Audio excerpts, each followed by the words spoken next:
With the Dometic Easy Awning Pulley, setting up your Dometic caravan porch awning has never been faster or simpler. To get started with this helpful awning accessory, release one awning rail stopper from the pulley. Insert the stopper into the awning rail channel and lock in place. You should position the stopper where the end of the awning will finish along the caravan side. Then, insert the pulley into the awning rail channel and position against the stopper.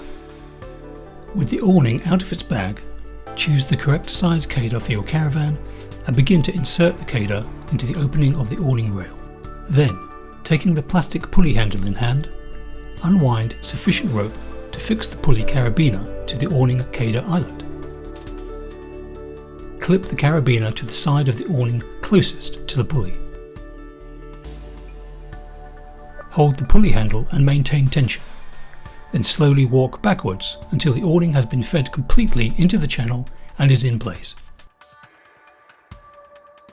Once you are happy with the position of the awning, set the pulley handle down and unhook the carabiner from the eyelet. Finally, slide the pulley and awning stopper out from the awning rail channel. You are now ready to begin pitching your Dometic caravan awning. Start your adventure sooner and experience more with Dometic.